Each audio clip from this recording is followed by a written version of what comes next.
Chers élèves, bonjour. Ravi de vous rencontrer dans cette nouvelle vidéo. On commence aujourd'hui l'analyse des chapitres du roman Athènes, le dernier jour d'un condamné. Donc le premier chapitre est le premier extrait qui sera analysé dans cette vidéo. Si vous êtes prêts, on commence.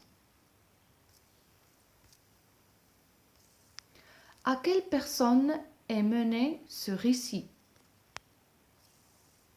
Ce récit est mené à la première personne parce que le personnage est lui-même le narrateur. Donc, le texte il est raconté à la première personne du singulier « je » parce que le personnage, c'est lui-même le narrateur. Où se trouve le narrateur? Le narrateur se trouve dans la prison de Bicêtre à Paris. Qu'est-il arrivé au narrateur? Le narrateur est condamné à mort et attend son exécution. Relevez deux marqueurs de temps et dites à quoi ils servent. Le premier est autrefois, le deuxième maintenant. Ces deux marqueurs de temps servent à indiquer un passé de liberté et un présent d'emprisonnement. Donc autrefois, c'est pour parler de sa vie heureuse et de liberté au passé. Maintenant, c'est l'état dans lequel se trouve le condamné à mort, c'est-à-dire dans la prison, dans sa cellule.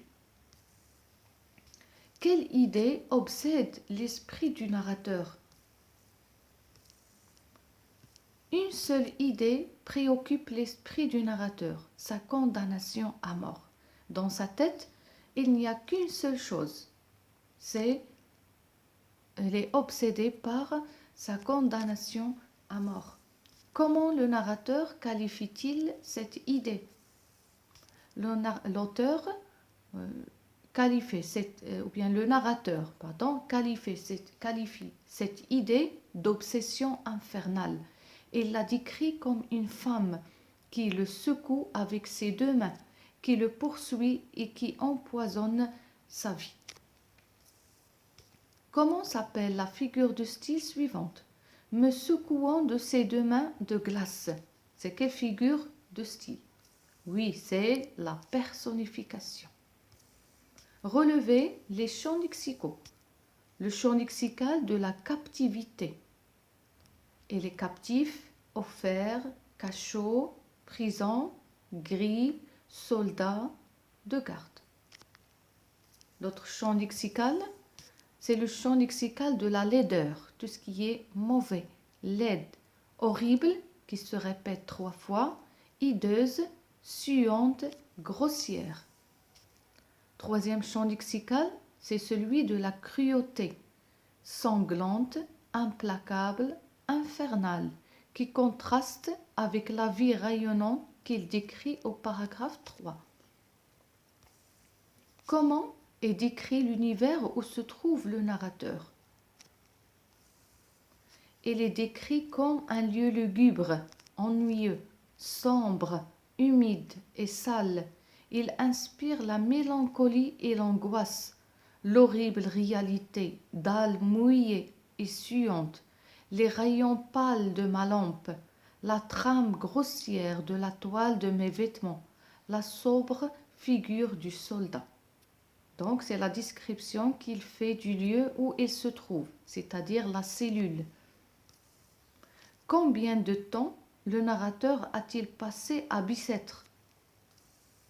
Le narrateur a passé 5 semaines dans la prison de Bicêtre. Relevez le portrait de cette idée qui obsède le narrateur en complétant le tableau suivant. Pour les adjectifs, pour décrire cette idée, il la décrit comme étant horrible, sanglante, implacable, infernale, jalouse, fatale. Il la décrit avec des noms comme idée, cette pensée, en utilisant des verbes comme chassant, me secouant, elle se glisse, se mêle, se colle avec moi, m'obsède, et puis mon sommeil reparaît dans mes rêves, poursuivi par elle. Et en utilisant des comparaisons comme un spectre de plomb, comme un refrain sous la forme d'un couteau. Comment se structure ce passage? Ce passage peut être divisé en 3 parties. L'introduction, c'est le premier paragraphe, il fait le bilan de son état. Puis on a référence au passé, quand il va commencer par autrefois. Dans ce paragraphe, il va parler du bonheur et de sa liberté. Nombreux termes aux connotations amélioratives. Donc, il va parler de son passé qui était heureux, libre, ce passé dans lequel il était capable de faire tout ce qu'il veut. Puis s'oppose à maintenant. C'est le reste du texte, c'est-à-dire le présent misérable d'un condamné à mort enfermé dans sa prison. Pour quelle raison le dernier paragraphe est-il plus long que le précédent? Si vous avez remarqué, le dernier paragraphe il est plus long, il occupe à peu près une page. Donc pourquoi? Parce que l'enfermement a pris tout l'espace mental du condamné. Ce présent dévore en quelque sorte le passé. Donc c'est l'état actuel du condamné à mort. C'est qu'il est en prison, donc il nous décrit ses souffrances au moment où il est emprisonné. À propos du paragraphe sur le passé, comment Victor Hugo fait-il pour que l'on se sente proche du condamné? Dans la partie où il parle du passé, ça veut dire autrefois. Il parle du condamné comme étant un homme comme les autres, c'est-à-dire ce n'est pas un monstre. Il pourrait être l'un d'entre nous et nous pourrions un jour être à sa place. Notez que ce passé évoque un homme cultivé, imaginatif, etc. Connotation positive. N'oubliez pas ce qu'on avait dit pour le roman à thèse. Ce condamné à mort peut être n'importe qui. N'importe qui, ça peut être n'importe qui dans notre société. C'est pour cela qu'il n'a pas donné un nom à ce condamné à mort. C'est un homme comme les autres. Ce n'est pas une personne spéciale ou bien un monstre. J'espère que ce premier chapitre était clair et vous a donné une idée sur les souffrances physiques et morales du condamné à mort.